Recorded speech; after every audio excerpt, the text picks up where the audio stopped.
Welcome to the Wanderers Podcast, and thank you for listening. If you enjoy our podcast, please like, rate, and subscribe.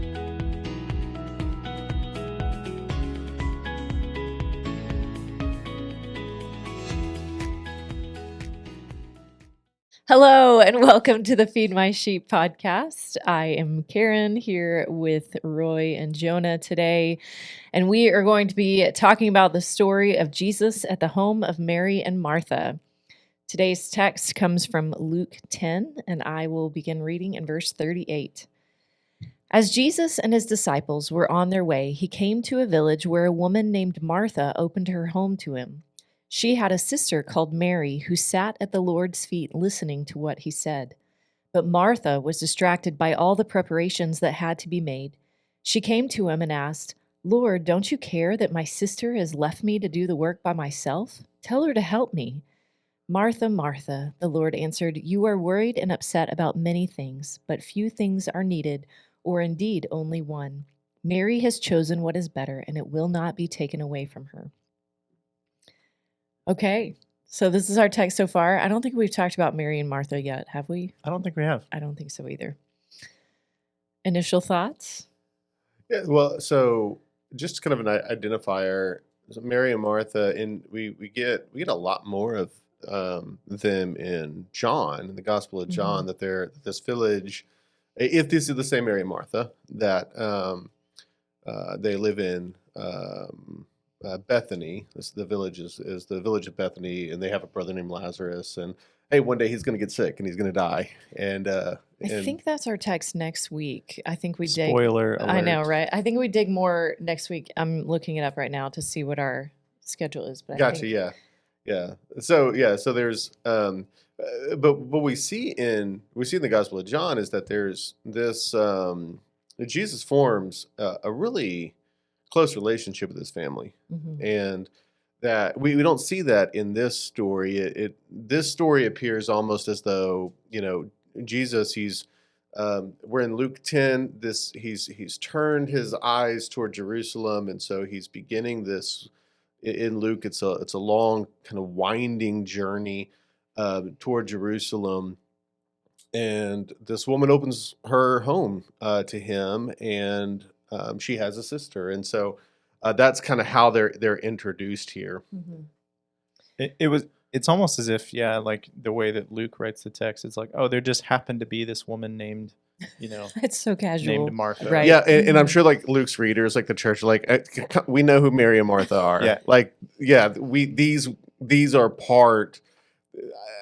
These women are an important part of this, of the gospel story. And maybe that explains Luke's like lack of background or detail of Luke is kind of writing, assuming like, you guys know who they are. Yeah. Here's the important information, Yeah. I remember I shared this before we started, but there was one time in the first year of our marriage that my wife was really hustling, busy around the house, like doing lots of stuff, cleaning, all these things. And I had the audacity to say, "Martha, Martha."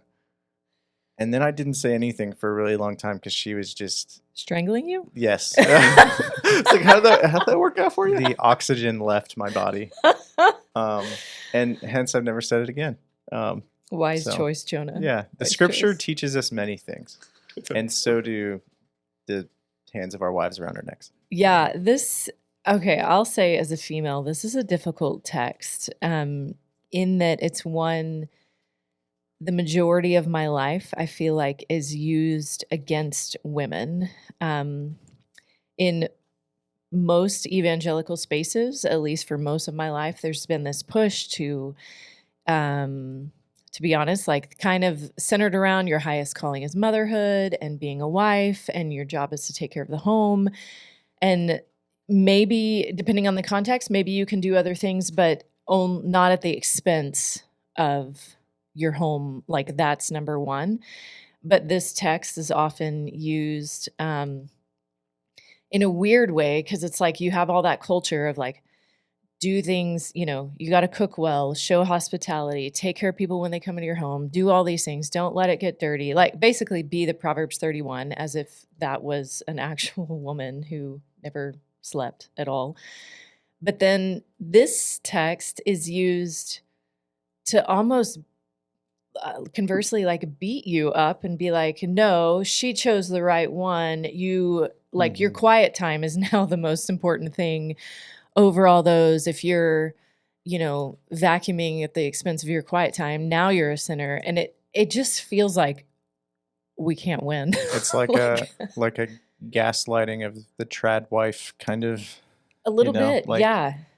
It's like, okay, so here's what I should be and here's what I should do, and then I do that, and then and then boom, when we pull out this other text that tells you that you're doing it wrong. Right. I mean, I think, okay, just imagine, I'm not even going to say imagine your own house, but just a trad wife house situation. Maybe there's 3 or 4 toddlers. The guy comes home from work. The house is an absolute wreck. Cheerios are everywhere. The dog's vomited somewhere.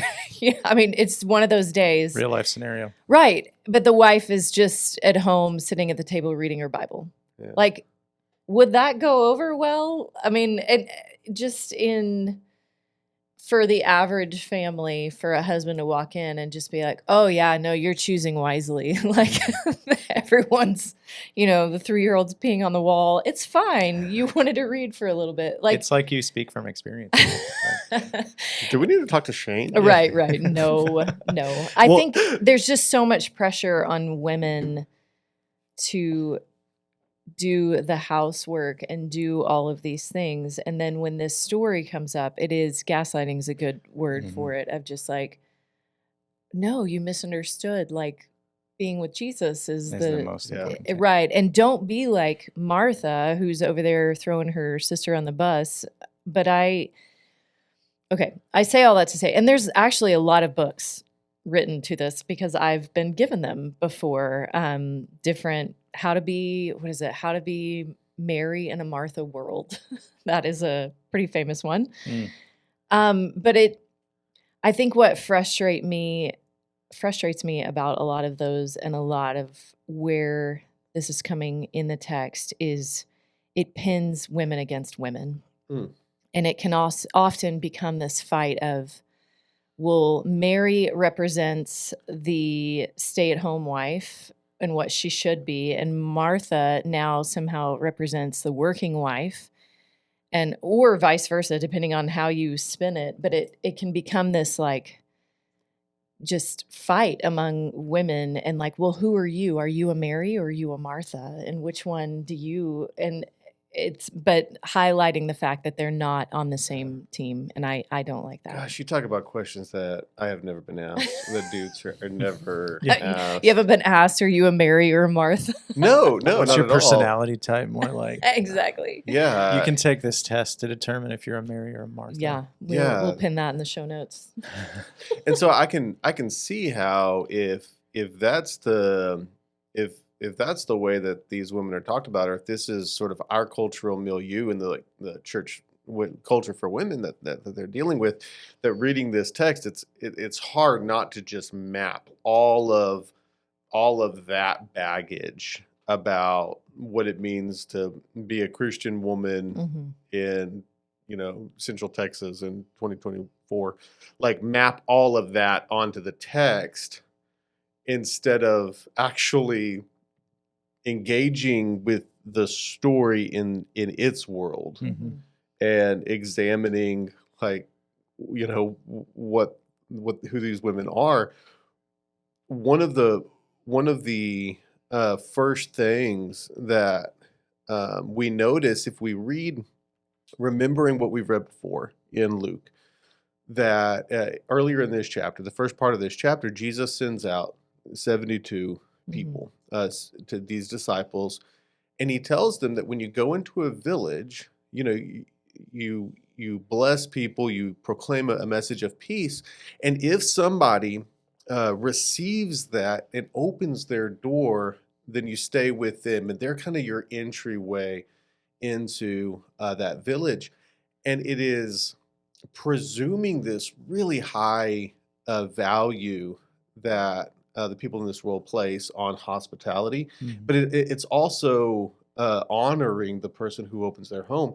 And so when Jesus and his disciples, they go into this village, that's who Martha is. Yeah.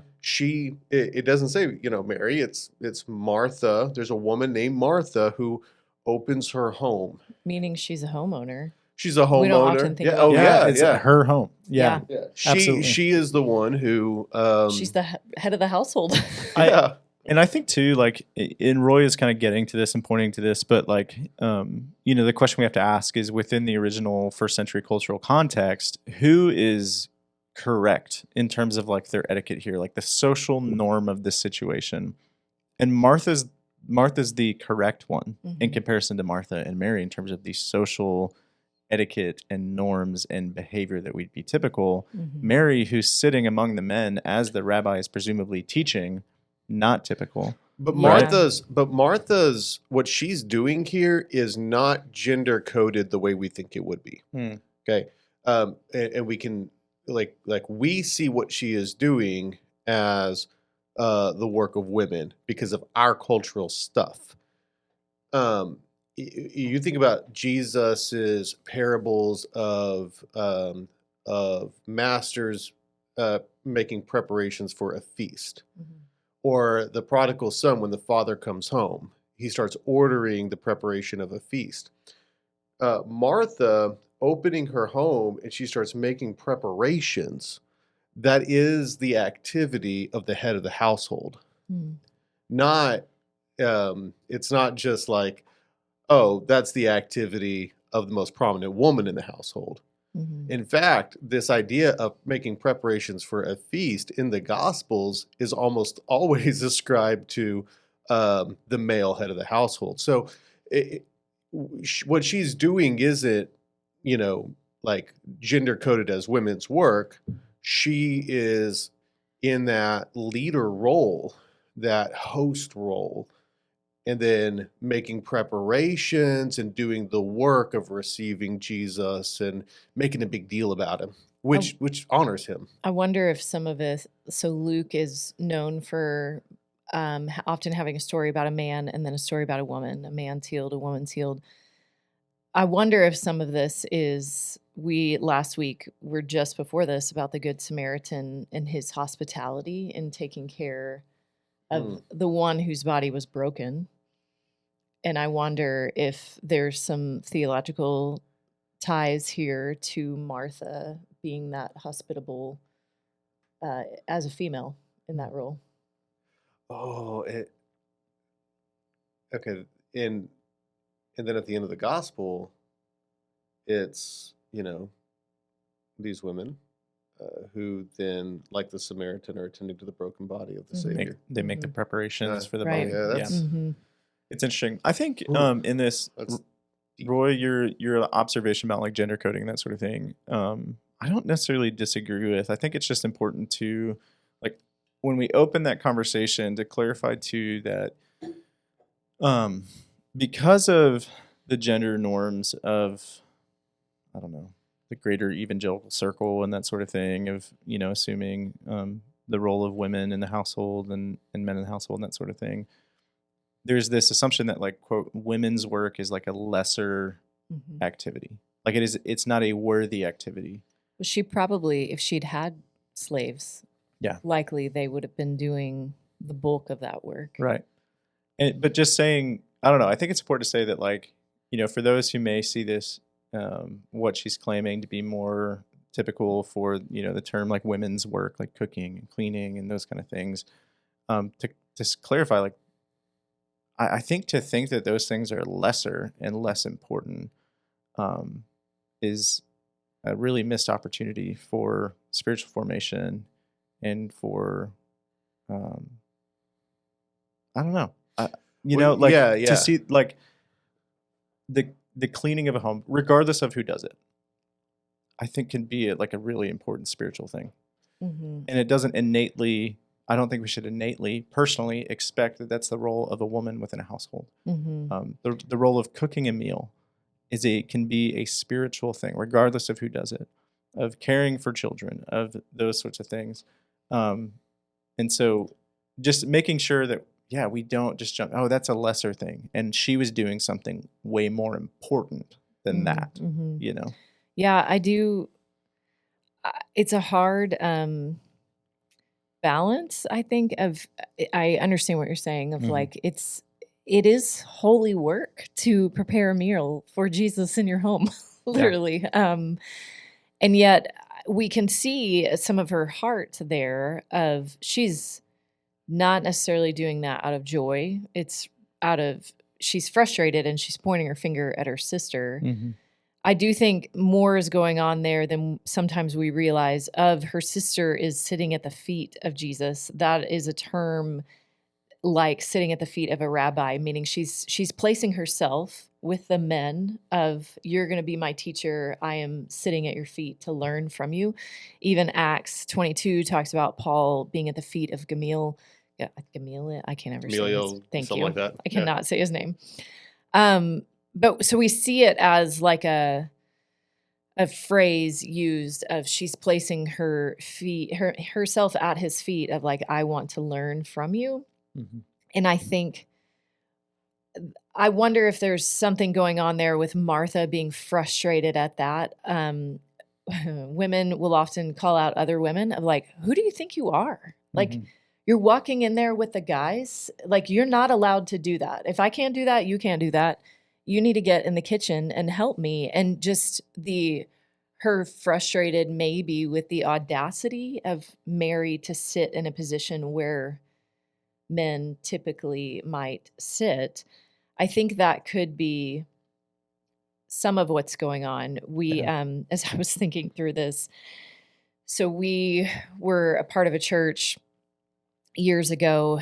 Shane was serving as a deacon, but they had an event where a somewhat famous speaker was coming in to teach the deacons on like a Friday night or Saturday night, something like that. And Shane got the email. We were like, this is great. We can't wait to hear from this guy. And so we go and I sit down and they start praying. And y'all, several men came up and were just like, hey, how's it going? And I was like, sitting there thinking, this is kind of weird. Like, why was everybody talking to me? And then I looked around in the middle of the prayer and I realized I was the only woman that I wasn't actually invited. And y'all, I was so incredibly embarrassed because we just misread it, assuming that it was spouses were invited too. And I felt so much shame in our current American context of just like, who in that room, it was an honest mistake on my part, but who in that room was looking at me like, who do you think you are coming to listen to this teacher? Like, you think you belong in this space. Yeah. And it was a hard thing. And I ended up leaving. As soon as that prayer was over, I realized what was going on. And I walked out and was like, peace out. I'll see you after. I'll come pick you up.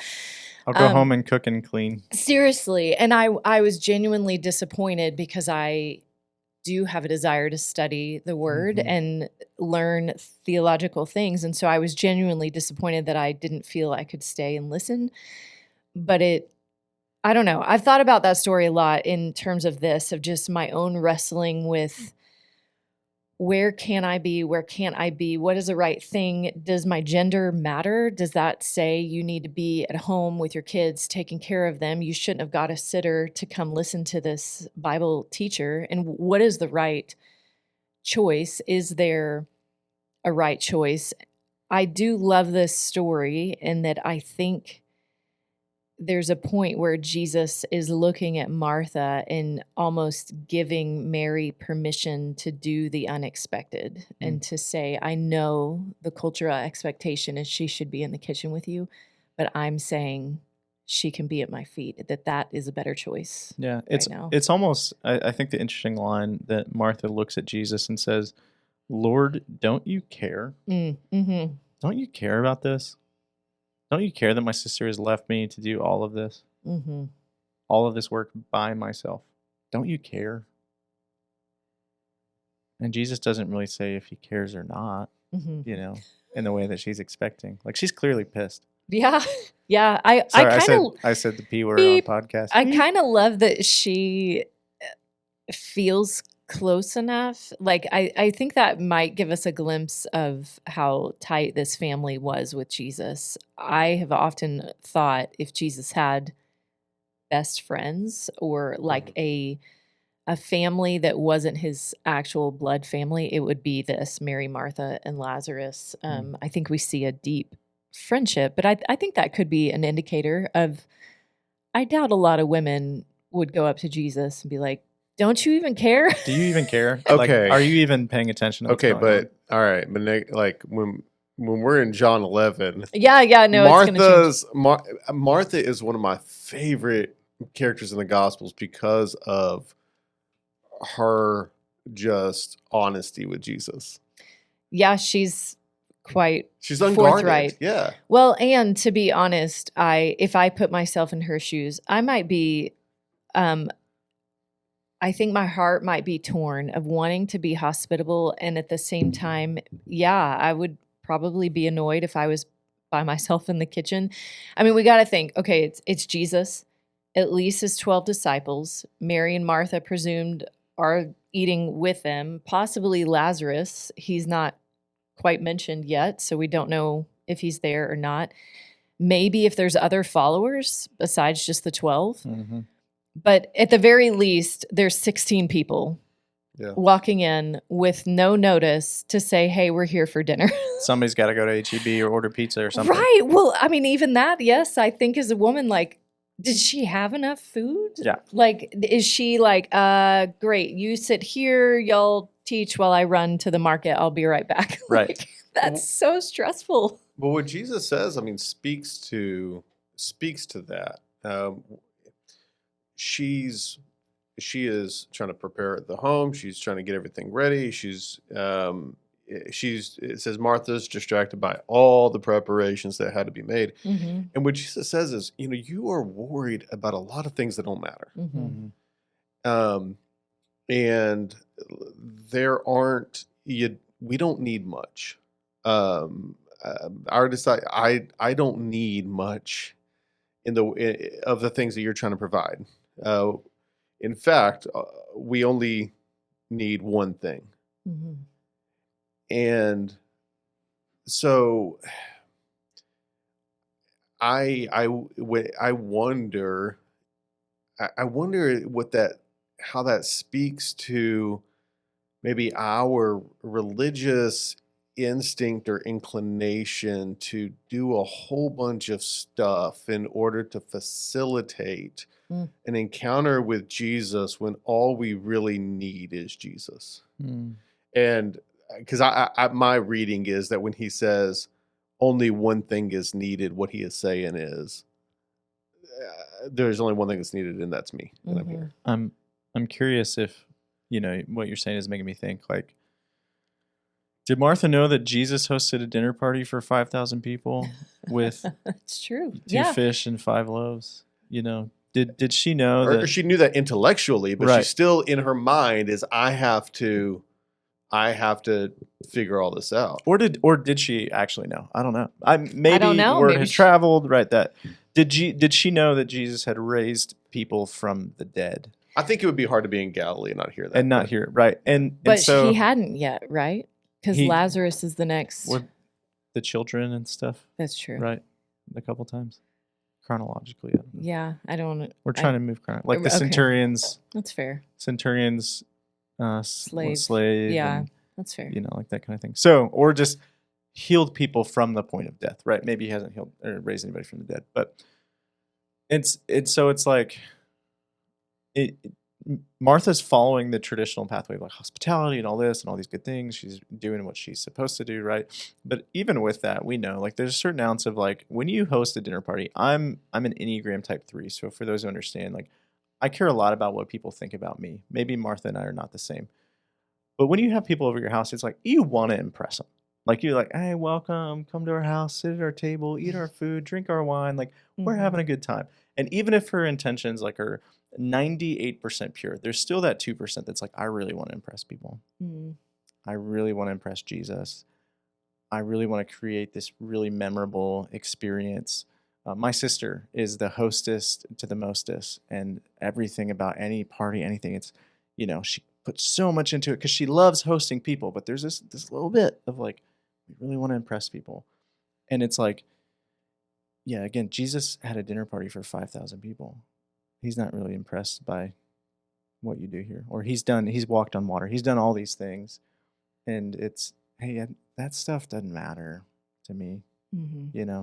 Just come and sit and be with us. And I'm curious how much her heart changed in this story. So in the next one, next week, when Lazarus is raised from the dead, I'm trying to find the exact verse, but she proclaims that he's Messiah.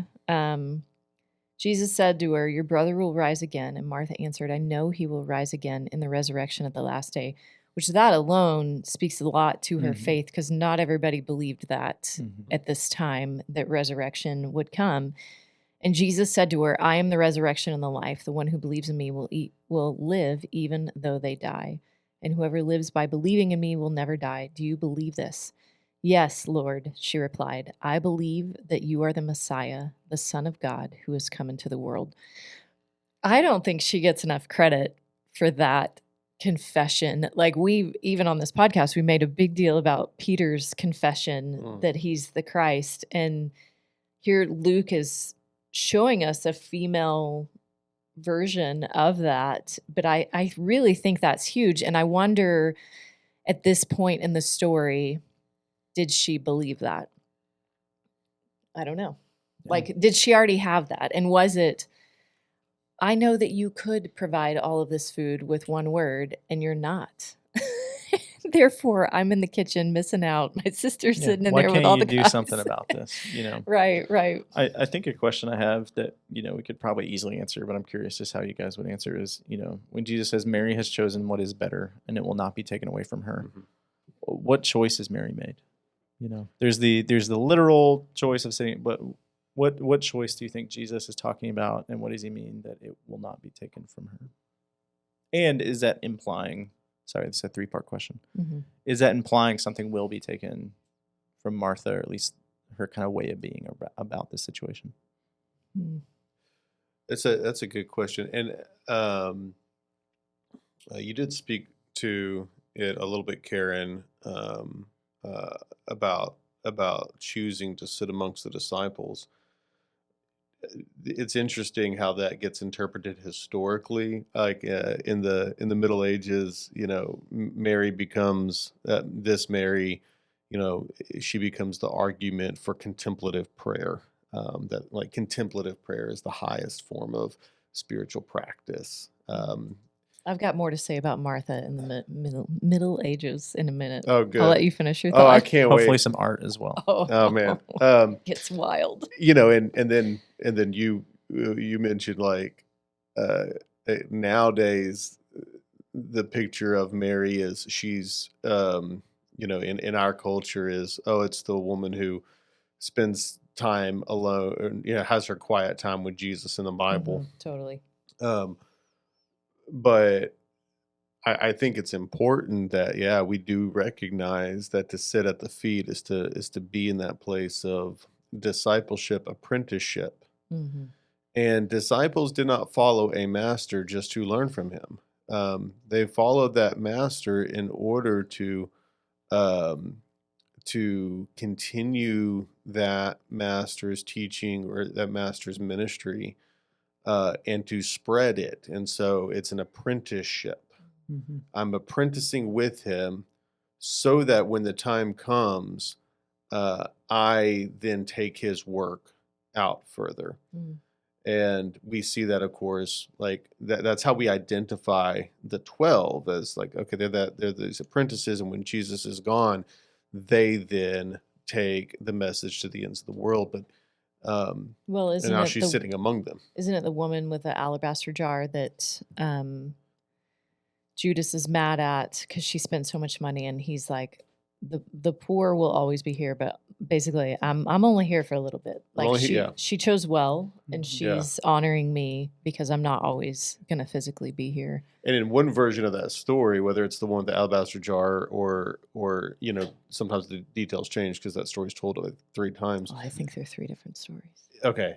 Well, in one of those, what Jesus says too is whenever the story is told, she will be remembered. Yeah. Mm-hmm. And that has that same kind of affirmation or that rings in my ear, similar to this affirmation he's giving Mary. This is never going to be taken away from her, what she is choosing here. Wow. Yeah, that's good. I think one thing in answer to your question so I resonate too with probably caring too much what other people think about me and worrying about that.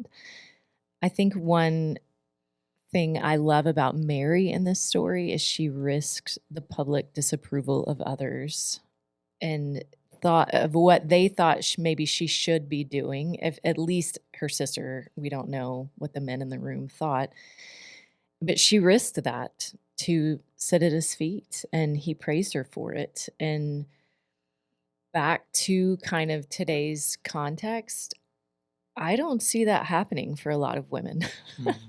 Even today. I mean, I don't think that's a women problem, but please go on. Okay. Well, so knowing a lot of females in seminary that are in pastoring positions and things like that, it just sometimes maybe comments like, if a woman is up preaching on a Sunday morning, I've heard of one story where a woman came up to her after and was just like, "Who is watching your kids?"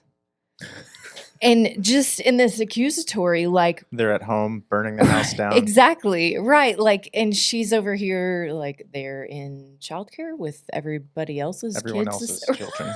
Yeah. But it can get so accusatory. Again, sometimes the worst is women to other women, just like in the story of, if I have to be here or I can't, then you can't either. And keeping them in their place. So I wonder if some of it that I see is Mary risking public disapproval to follow Jesus no matter what. And as a woman in 2024, that is a great encouragement to me. Yeah, that's good. So what do we do about this story, like in our lives, uniquely in our lives, the application piece? Okay, I have one short, I'll be quick. You don't have to be Context quick. of her in you had medieval times, because this is wild. Reverting back to medieval times, then we will move forward to application. Okay, so I'm going to paraphrase a lot here. It's the legend of Saint Martha that was kind of in medieval times, supposedly written by her maidservant Marcella is her name, who's probably also named after a previous woman in church history. I will say the story is what we call a hagiography. So it's in my mind, I don't know if this is like a great analogy, but it's kind of like Paul Bunyan. Like, a legend. Yeah, might have been a real person, Paul, and maybe 8 of the 10 things are true, but he probably wasn't 10 feet tall. Exactly. Yeah. So there's embellishments, and we don't know exactly where that line is. So hear me. I am not saying I believe all of this is true. But I am saying this is what was sort of legendary about her in that time, highlighting what an important person she was for Christians. So she wasn't, rather than the typical trope of being a woman that's known for her beauty, her virginity, her chastity, all of those things at that time was like female attributes. Martha is actually known for her courage, her intelligence, and her pastoring, which is fascinating to me. She was described in the story as a really well-educated. She knew Hebrew, and her hospitality was praised, which tracks.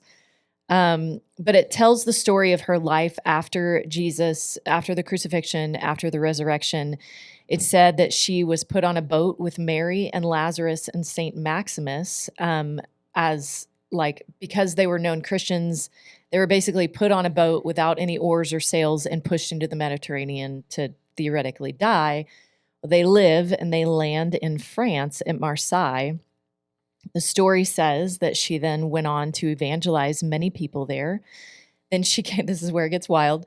She came to a town that had a great dragon that represents Satan in the story. This dragon was like man-eating, and she ends up throwing holy water at it and holding up a cross, and the dragon freezes, and so then the townspeople spear it and stone it. So she's known as a dragon slayer, which I kind of love. It's wild, though. This sounds like a video game. It does. Legend Zelda, yeah. Legends Legends Martha. of Martha and Zelda. She stayed there. She was known for praying 100 times a day, eating once a day, and she walked around much like John the Baptist with sheepskin on and stuff. She is said to have raised a young man from the dead who drowned trying to cross a river in order to hear her preach. When she placed her hands on people, the Holy Spirit came, the sick were healed. Supposedly, she cast out demons and turned water into wine. Much of what she did was similar to a priest, but at a time when women traditionally did not hold that role. Despite all of the limitations on women in the 12th century, she was legendary for preaching, healing, and doing miracles in Jesus' name. And so her story shows us that some of the current limitations put on women, like preaching, even today in our context, didn't entirely exist in history. Even though yes, there are questions about what was true and what was not, she is legendary for being a preacher in medieval times. It is said that she even preached to kings and nobles, and thousands came to know Christ because of her. And today in France, I can't say the name of the town because I can't pronounce it. There's a town in France, supposedly where she was, that still today has a summer festival in her honor of Martha, the Dragon Slayer. I realize like there's just a lot there that we don't know what is true. I mean, did she really like slay a dragon? I doubt it. I don't know that there are dragons. There's a lot of Christian art out there. I see you pulling some up, but if you Google it, there's some art of Martha, being a dragon slayer.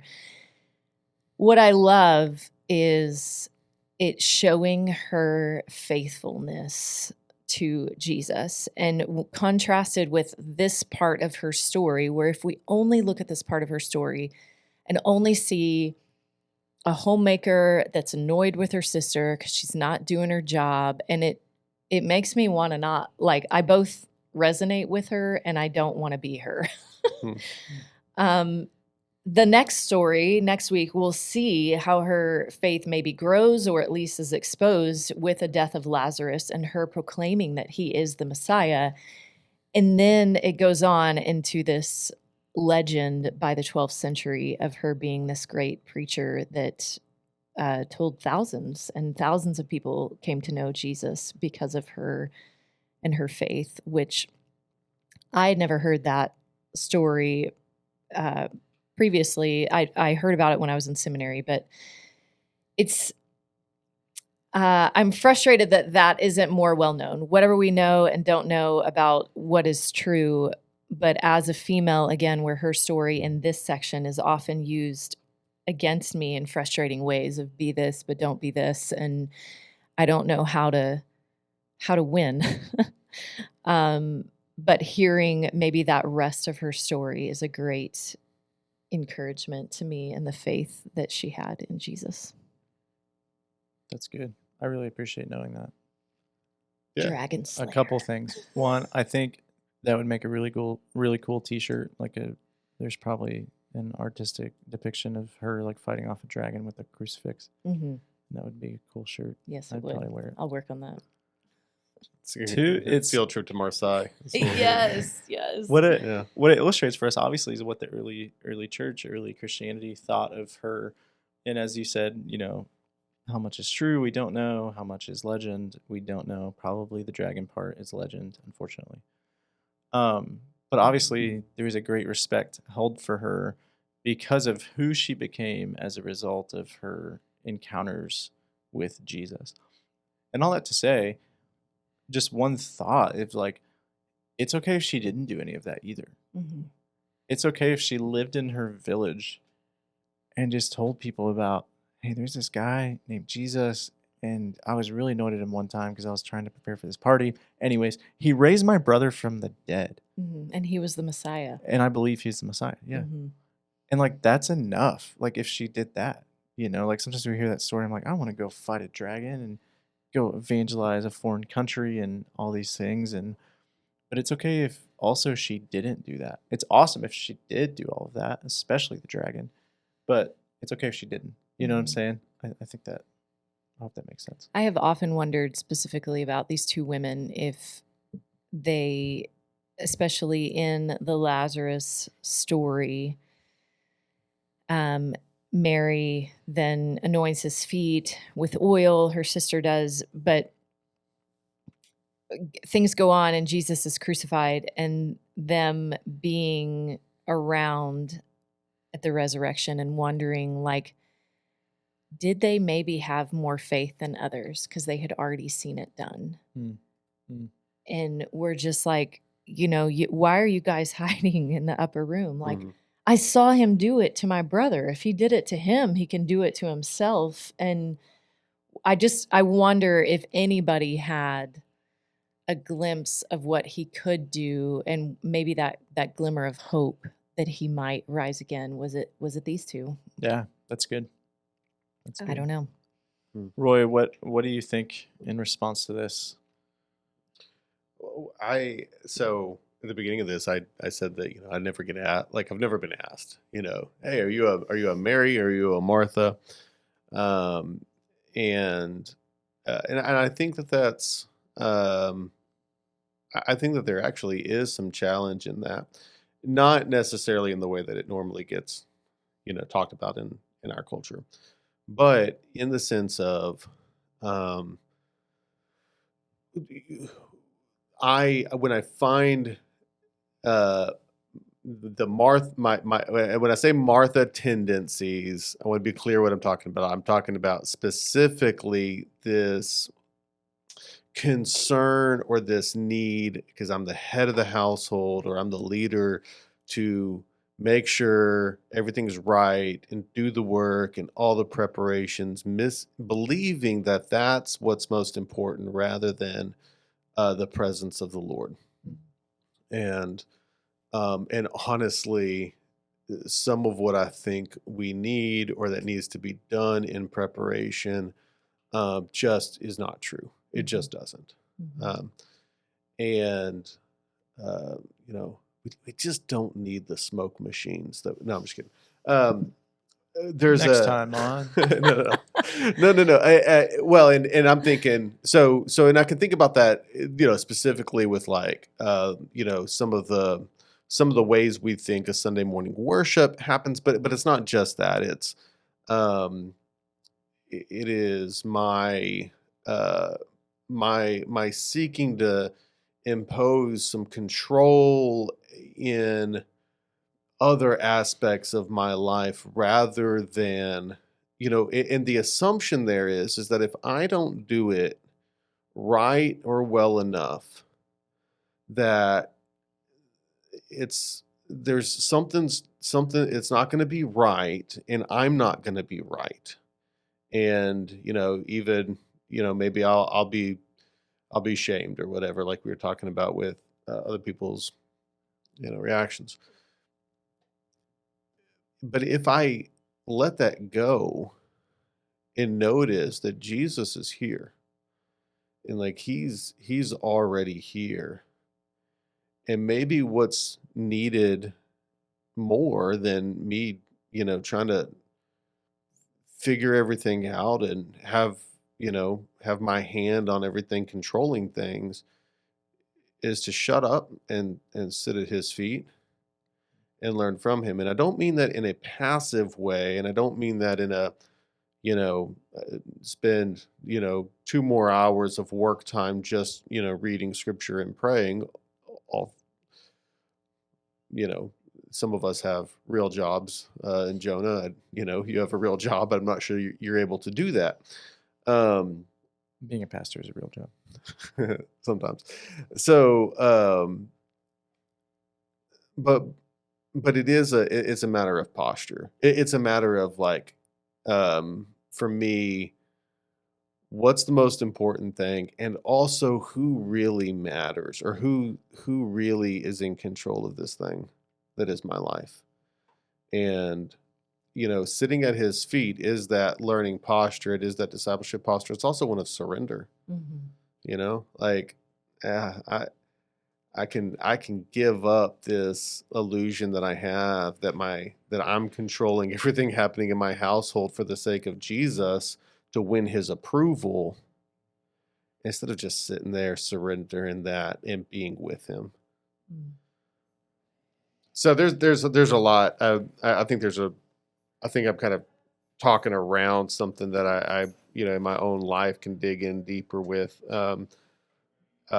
But yeah, this story is speaking to me, I think, in a different way than it had, especially if we read this and go, oh, this is one of those stories about women disciples, and so this is a story for all of our church ladies, and not all of Our us. church ladies in their hats. Yeah. Church hats. Got mine on today. I think my probably biggest takeaway as a woman in today's world is, and maybe this speaks more to my own experience of seminary and wanting to do ministry and be a pastor, but seeing how Mary risked the public disapproval of others in order to follow Jesus, that she shows me an example of a woman that didn't care that other women and maybe the men in the room looked at her and said, "Who do you think you are trying to follow him like that?" And that is a really great encouragement to me today. I'll also say that if you're a man listening today, and perhaps you have said Martha, Martha to your wife before, next time she does something incredibly awesome, you can say, "Martha, Martha," as in the dragon slayer. You go, girl. Yeah, let's change that narrative. Slay those dragons. As a Karen, let's not call people Martha. Let's call him Martha, the dragon slayer. I like it. Yeah, I don't know that I have anything else besides what's been shared to apply, but I'm thankful for this conversation to explore the text a little deeper and some different facets, and to try to understand more about Jesus and what he's inviting each of us to. And I trust that you found something through this conversation that helps you grow closer to him in your understanding. So unless anybody has anything else, any other dragon I'm looking stories? forward to next week. Yeah, it'll be a good one. We'll catch you next time on the podcast. Thank you. Thank you for listening to this episode of the Wanderers Podcast, a production of Red Cord Media. For more information on this and other podcasts, please visit redcordmedia.org.